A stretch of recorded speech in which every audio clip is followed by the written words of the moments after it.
Hey guys, welcome to Basket Case Builds. Today we're going to be changing a turbo cartridge on a 2000 model Holden Jackaroo. It has a Isuzu 4JX1 engine. Please don't hate me for that. But I have to test the wastegate actuator to start with, as I need to use the old one because the cartridge doesn't come with a new one. I'll go through how I test it, I'll show you that.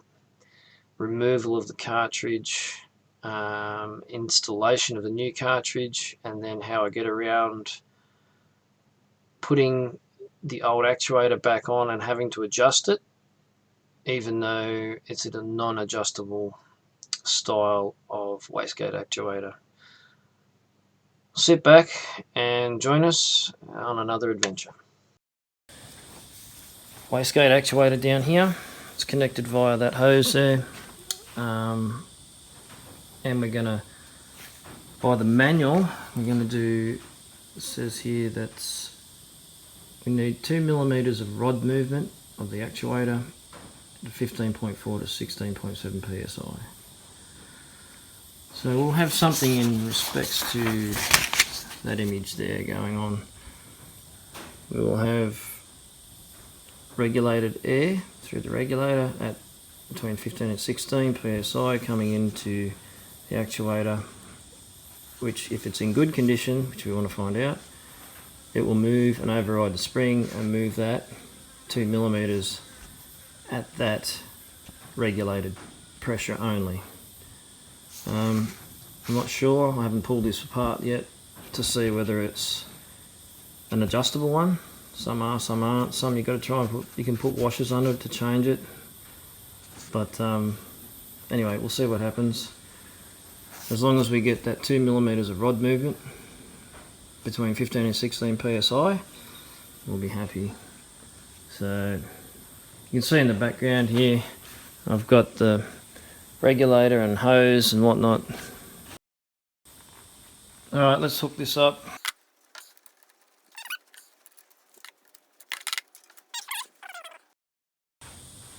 Right, our gauge is in position on the reg.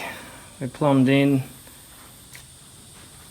We'll see if we've, first see if we've got a hole in this diaphragm or not.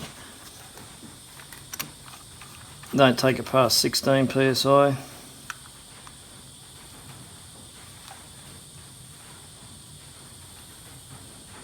It's 10 psi.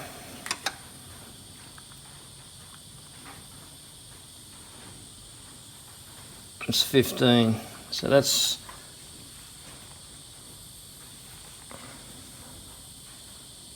definitely no air rushing from anywhere.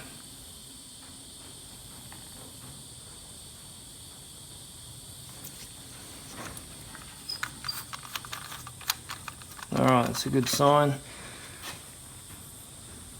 Alright, we know our actuator is working, so we can pull the turbo cartridge off. We've got a new one. Going to fit. I want to try and leave the exhaust where it is. Take off the likes of this shroud, which I've already loosened off. Hopefully can take that V-band clamp off there. Pinch off the coolant lines, take the return and the supply for the oil off, and remove the cartridge in situ without pulling the whole turbo exhaust compressor side off. Only need to change the cartridge. Here we go.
we've got it out. Just got to lift it from its position. Dribbling coolant and whatnot.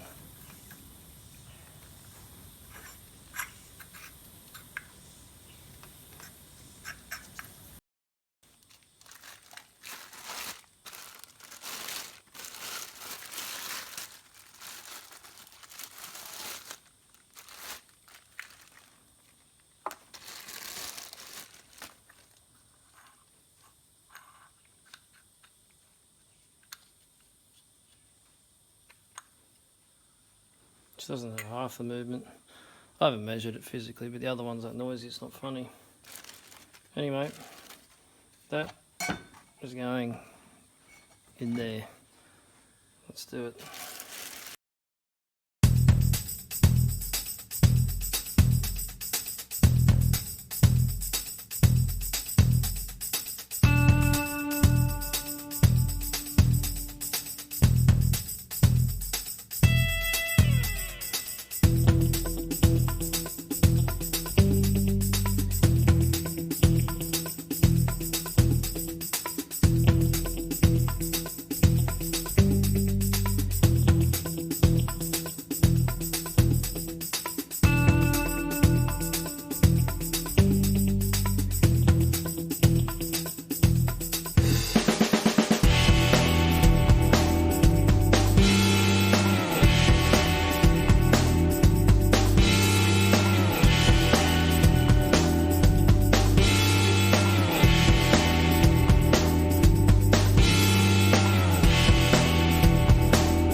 Put our turbo back together, new cartridge in.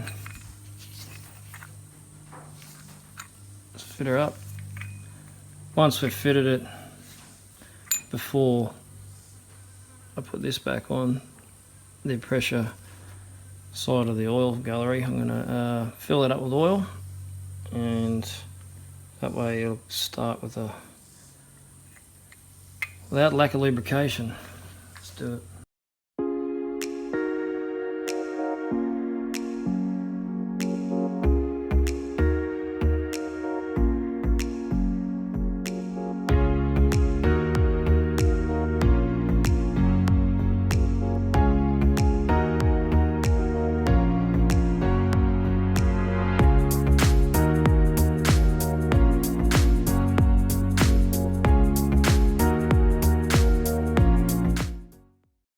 Alright, I've got you out of the cradle, and if you look down in here,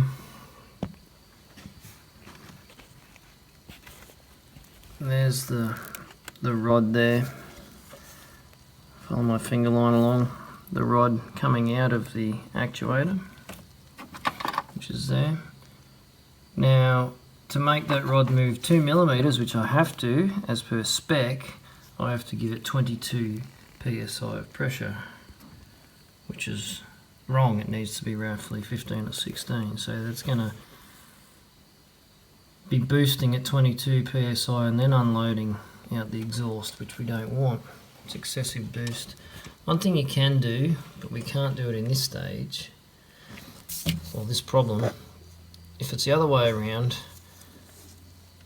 if that rod was moving the 2 millimeters under the 15 or 16 psi pressure applied through this hose here, you could space this bracket out. There's a bolt there and a bolt on the other side that holds this whole assembly on. By doing that, it preloads the spring a bit harder, so it takes more air pressure to push it off. So the problem we have is I need to move this that way. I need to move it that way, and the only way to do that is to either, I'm going to loosen the spring pressure. So this is a non-adjustable, but I think what we're going to have to do is convert it to an adjustable. Let's remove just the actuator, put it on the bench and see what we can do. Alright, we've got the regulator on here, we've got the actuator off the vehicle with no load on the end here, so no wastegate. it's actually behaving itself. It's doing what the manual asks, around 2mm movement at 15 to 16 psi, which is there. It's probably a shade more, but it doesn't matter. But with a load on the end of it here, the wastegate itself on the machine, it's up around 22 psi. So we need to make this adjustable to be able to get our value to 15 to 16 psi and rod movement of 2mm on the vehicle. Now the wastegate itself is free and easy moving, it's not jamming or anything silly like that, so let's see what we come up with.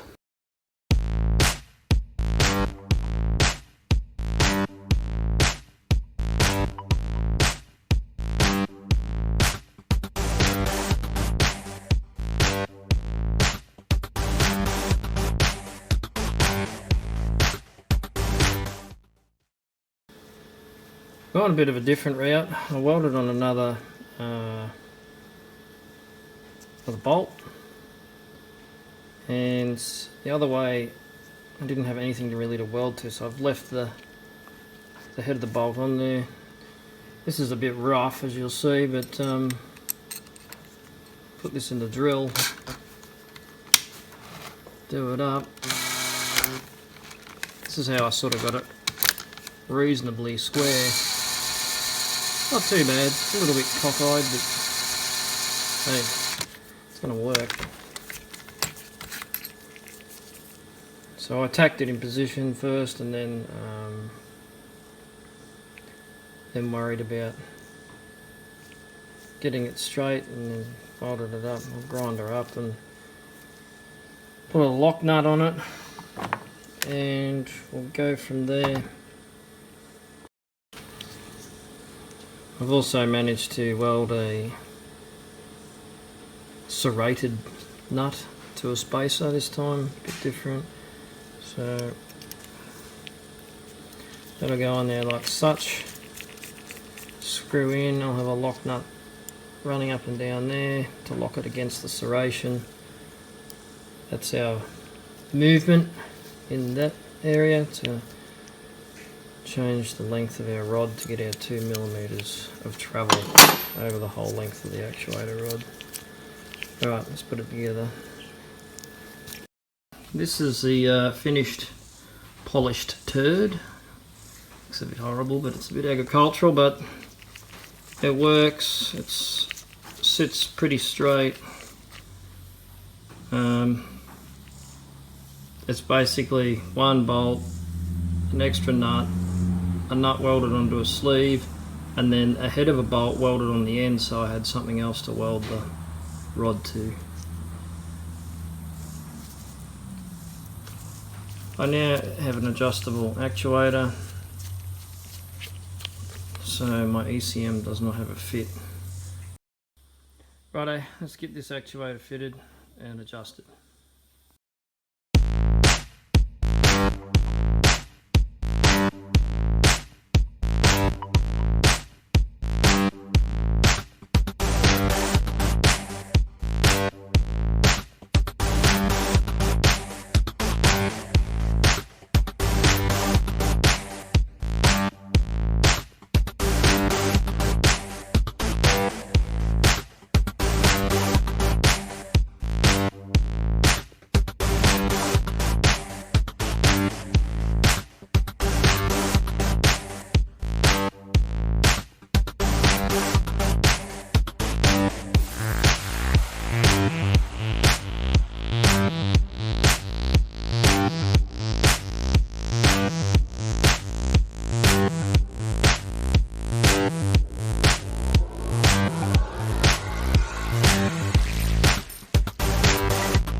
it's all back together.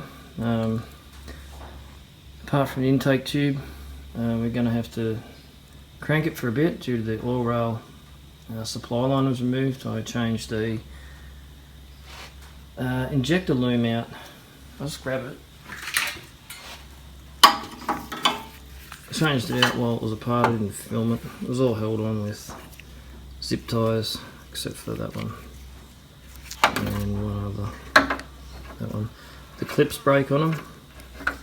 I just had them tied together last time I did injector seals. While I had the intercooler off, it's a prime chance to do it. This one was still alright, but I had to use it on the one I put in. I put a second hand one in. This will take a bit. Radiator caps off due to the fact I don't want any airlocks, and yeah, intake's only off due to the fact I want to see it spinning and it's making any funny strange noises. Alright, let's do it.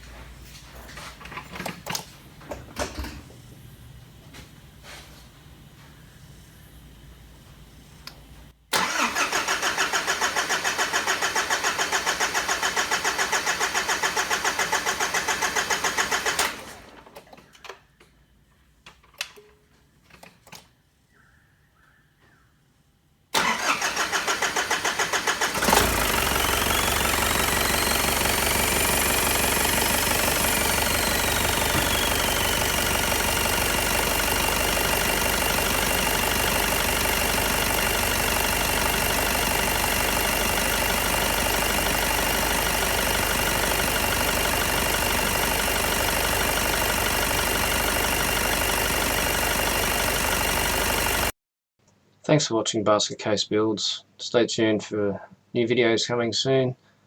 Don't forget to comment, subscribe and hit the notification bell. Thanks guys.